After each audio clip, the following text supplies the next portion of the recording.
A man leaves his father and his mother and cleaves to his wife, and they become one flesh.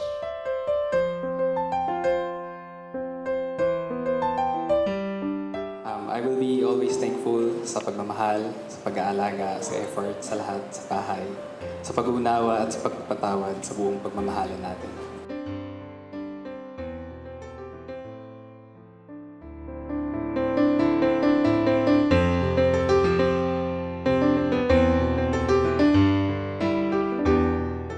I think saying I love you will never be enough to express how much I am so in love with you.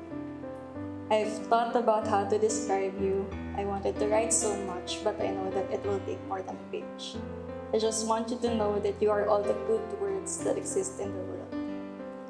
We've known each other for 17 years and we've been together for 8. And yet, I am still in awe of how much my love for you is growing every day.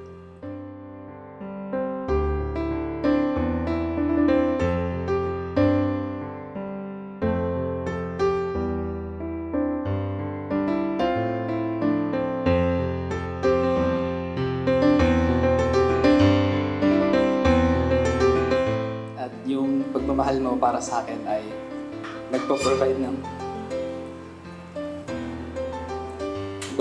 peace of mind. At para sa akin, yung love na yun is yung truest form of love na hindi ako nag-aalala, andyan ka lang, alam kong kakampi kita sa lahat ng bagay.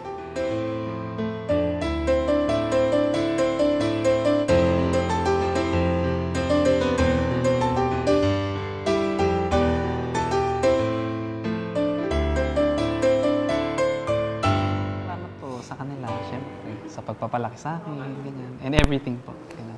Wala na po akong may hiling na iba. Ganyan.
Hawakan mo ang kamay ko nang napakaipit.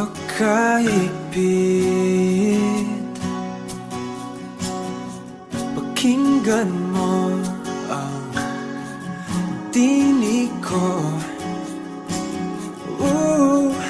Di mo ba pansin? Bro, congrats bro. Salamat sir. Alam mo na yan. Kaya mo yan. Alam mo na yan. Alam mo na yan. Tayo'y pinagtagpo. Ikaw at ako.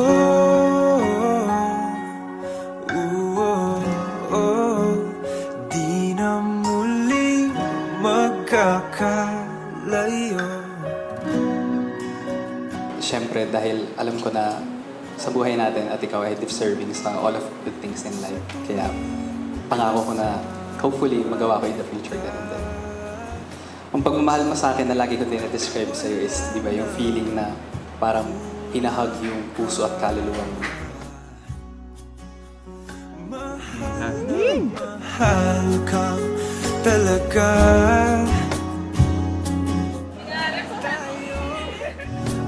I know that I'll continue to love you all throughout the rest of our days. I vow that I will always be there for you through happy moments and stressful ones, like planning a wedding.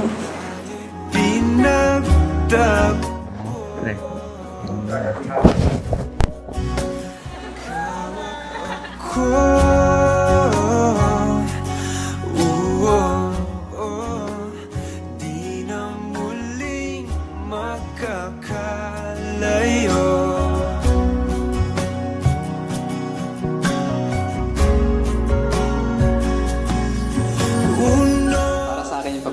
sa'yo ay nagbibigay ng purpose sa buhay ko.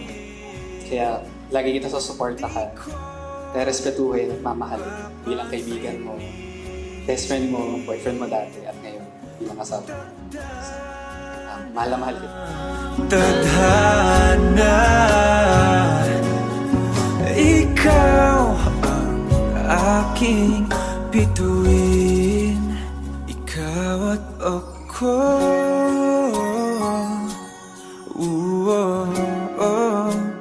tayo'y pinagtagpo.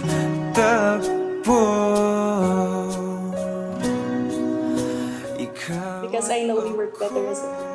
I won't run, hide, or quit. I'll stay with you until we're old and molded. You know how we always talked about our goals. I'm here now. You're my goal. I love you. Ikaw at ako,